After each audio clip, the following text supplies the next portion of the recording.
ನಮಸ್ಕಾರ. ಸೀರೆಗೆ ಫಾಲ್ಸ್ ಹಾಕೋದಕ್ಕೆ ನಿಮಗೆ ಸೂಜಿ ದಾರ ಬೇಡ, ಹೊಲಿಗೆ ಯಂತ್ರ ಬೇಡ, ಬರೀ ಚಾರ್ಜರ್ ಒಂದಿದ್ದರೆ ಸಾಕು. ನೋಡಿ, ಸೀರೆ ತಗೊಂಡಿದ್ದೀನಿ. ತಕ್ಷಣ ನಮಗೆಲ್ಲನ ಹೋಗಬೇಕಾಗಿರುತ್ತೆ. ಆ ಟೈಮಲ್ಲಿ ಸೂಜಿ ದಾರದಲ್ಲಿ ಹೊಲಿಯೋಕ್ಕೂ ಆಗಲ್ಲ, ಹೊಲಿಗೆ ಯಂತ್ರನೂ ಇರಲ್ಲ. ಆ ಟೈಮಲ್ಲಿ ನೀವು ನೋಡಿ, ಈ ಟೇಪು, ಇದ್ರ ನೇಮ್ ನಾನು ಲಾಸ್ಟಲ್ಲಿ ಹೇಳ್ತೀನಿ. ಈ ಟೇಪ್ ತಗೋಬೇಕು. ಆನ್ಲೈನಲ್ಲಿ ಸಿಗುತ್ತೆ, ಮತ್ತು ಟೈಲರಿಂಗ್ದೆಲ್ಲ ನಮಗೆ ಮೆಟೀರಿಯಲ್ ಸಿಗುತ್ತಲ್ಲ, ಅಲ್ಲಿ ಸಿಗುತ್ತೆ. ನಾವು ಉದ್ದಕ್ಕೆ ಈ ಥರ ಇಟ್ಬಿಡಬೇಕು.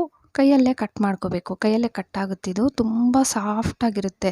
ನೋಡಿ, ಕಟ್ ಮಾಡ್ತಾಯಿದ್ದೀನಿ. ನಿಮಗೆ ಎಷ್ಟು ಉದ್ದ ಬೇಕೋ ಹಂಗೆ ಇಟ್ಬಿಟ್ಟು ಫಾಲ್ಸು ನಿಮ್ಮ ಸೀರೆಗೆ ಮ್ಯಾಚಿಂಗ್ ಯಾವ ಫಾಲ್ಸ್ ಬೇಕೋ ಅದನ್ನು ನೀಟಾಗಿ ಅದ್ರ ಮೇಲೆ ಇಟ್ಬಿಟ್ಟು ಐರನ್ ಮಾಡಬೇಕು. ಬಿಸಿ ಬಿಸಿ ಇದ್ದಂಗೆ ಐರನ್ ಮಾಡ್ಕೊಳ್ಳಿ. ಸೇಮ್ ನಾನು ವಿಡಿಯೋದಲ್ಲಿ ತೋರಿಸ್ತಾ ಇದ್ದೀನಲ್ಲ, ಸೇಮ್ ಈ ಥರ ಮಾಡ್ಕೊಂಡು ಬರಬೇಕು. ಇವಾಗ ಫಾಲ್ ಎಷ್ಟಿದೆ ನೋಡಿಕೊಂಡು ಆ ಟೇಪ್ನು ಮೆಚ್ಚಬೇಕು. ನೋಡಿ, ಒಂದಷ್ಟು ಉದ್ದ ಮೆಚ್ಚಿಬಿಟ್ಟು ನಾನು ಐರನ್ ಮಾಡಿಬಿಟ್ಟಿದ್ದೀನಿ. ಮೆತ್ಕೊಬಿಟ್ಟಿದೆ. ಇದು ಬಿಸಿಗೆ ಮೆತ್ಕೊಬಿಡುತ್ತೆ ಬಟ್ಟೆಗೆ. ಇದು ಸೀರೆಗೆ ಫಾಲ್ಸ್ ಹಾಕೋದಕ್ಕೆ ಅಲ್ಲ. ಅಕಸ್ಮಾತಾಗಿ ಡ್ರೆಸ್ ಸ್ವಲ್ಪ ಹರಿದೋಗ್ಬಿಟ್ಟಿದೆ, ಆ ಟೈಮಲ್ಲಿ ಕೂಡ ಈ ಟೇಪ್ನ ಮೆಸ್ಬಿಟ್ಟು ನೀವು ಐರನ್ ಮಾಡಿದ್ದೀರಂದರೆ ತಕ್ಷಣವೇ ನಿಮಗೆ ತುಂಬ ಬೇಗ, ಅಂದರೆ ಹೊಲಿಗೆ ಹಾಕ್ದಿರಾನೆ ನೀಟಾಗಿ ಮೆತ್ಕೊಬಿಡುತ್ತೆ. ಮತ್ತು ಒಂದೊಂದು ಡ್ರೆಸ್ಸಸ್ ನಾವು ಹೊಸ್ದಾಗಿ ತಂದಾಗ ತುಂಬ ಸೈಡ್ಸಲ್ಲಿ ಲೂಸ್ ಇರುತ್ತೆ. ನಮಗೆ ಹೊಲಿಗೆ ಹಾಕೋಕ್ಕೆ ಟೈಮ್ ಇಲ್ಲ. ಆ ಟೈಮಲ್ಲಿ ಬೇಕಾದರೆ ಈ ಟೇಪನ್ನ ನೀವು ಇಟ್ಬಿಟ್ಟು ಐರನ್ ಮಾಡಿಬಿಡಿ.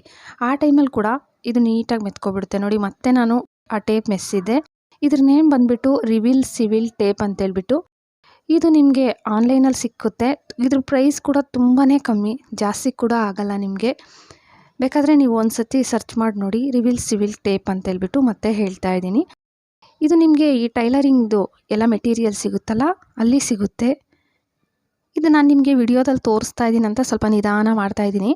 ಇಲ್ಲ ಅಂದರೆ ನಿಮಗೆ ಟೈಮ್ ಕೂಡ ತಗೊಳ್ಳೋದಿಲ್ಲ. ಆ ಟೇಪ್ ಮೆಸ್ಬಿಟ್ಟು ಉದ್ದಕ್ಕೆ ಇಟ್ಬಿಟ್ಟು ಒಂದೇ ಸತಿ ಫಾಲ್ಸ್ ಇಟ್ಬಿಟ್ಟು, ಉದ್ದ ಟೇಬಲ್ ಏನಾದರೂ ಸ್ವಲ್ಪ ದೊಡ್ಡದಾಗಿದ್ದರೆ ಒಂದು 2 ಸತಿಗೆ ಆಗೋಗುತ್ತೆ ಅಷ್ಟೇ. ಐರನ್ ಮಾಡಿಕೊಂಡು ಬಂದುಬಿಡೋದು. ನೋಡಿ, ಟೇಪ್ ನಾನು ಇಡ್ತಾ ಇದ್ದೀನಲ್ಲ ಫಾಲ್ಸ್ಗೆಲ್ಲ ಸೇಮ್ ಇದೇ ಥರ ಮುರಿದ್ಬಿಡಿ. ಇವಾಗ ತುಂಬ ಸ್ಮೂತಾಗಿರುತ್ತೆ. ಮತ್ತು ಟೈಮು ಅಂತ ಹೇಳ್ತೀರಾ, ಜಾಸ್ತಿ ಟೈಮು ತಗೊಳ್ಳಲ್ಲ. ಮತ್ತು ಇದು ಒಂದು ಸತಿ ಐರನ್ ಮಾಡಿದ್ದೀರಂದರೆ ಸೀರೆ ಬಟ್ಟೆಗೆ ಚೆನ್ನಾಗಿ ಮೆತ್ಕೊಬಿಡುತ್ತೆ.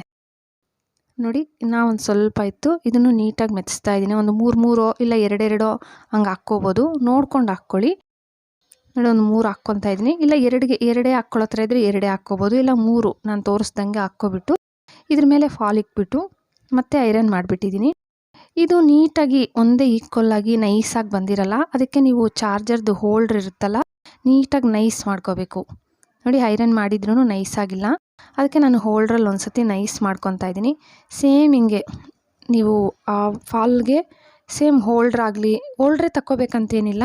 ಇನ್ನು ತೂಕದ್ದೇನಾದರೂ ನಿಮ್ಮ ಮನೇಲಿ ಇದ್ದರೆ ಅದರಲ್ಲಿ ನೀಟಾಗಿ ನೈಸ್ ಮಾಡ್ಕೊಬಿಡಿ. ನನ್ನ ಹತ್ರ ಇದ್ದಿದ್ದು ಚಾರ್ಜರ್ದು ಹೋಲ್ಡ್ರ್ ಒಂದೇ, ಅದಕ್ಕೆ ನಾನು ಅದರಲ್ಲೇ ತೋರಿಸ್ತಾ ಇದ್ದೀನಿ. ನೋಡಿ, 2 ಸೈಡು ಸೇಮ್ ಈಕ್ವಲಾಗಿ ನೈಸಾಗಿ ಮಾಡ್ಕೊಬಿಡಿ. ಇದು ನೀವು ವಾಶ್ ಮಾಡಿದ್ಮೇಲೆ ಒಂದು 3-4 ಟೈಮ್ ವಾಶ್ ಮಾಡಿದ್ಮೇಲೆ ಬಂದುಬಿಡುತ್ತೆ. ನೀವು ಬೇಕಂದರೆ ಇದಕ್ಕೆ ಸೂಜಿ ದಾರದಲ್ಲಿ, ಇವಾಗೆಲ್ಲನ ಫಂಕ್ಷನ್ಗೆ ಹೋಗಿ ಬಂದಾದಮೇಲೆ ಸೂಜಿ ದಾರದಲ್ಲಿ ದೂರ ಹೊಲಿಗೆ ಹಾಕ್ಕೊಬಿಡ್ಬೋದು. ಈ ಟೇಪ್ ಹೆಂಗೋ ಮೆತ್ಕೊಬಿಟ್ಟಿರುತ್ತೆ. ನಿಮಗೆ ಜಾಸ್ತಿ ದಿನ ಇರಬೇಕಂದ್ರೆ ಈ ಥರ ಮಾಡಿ, ಟ್ರೈ ಮಾಡಿ.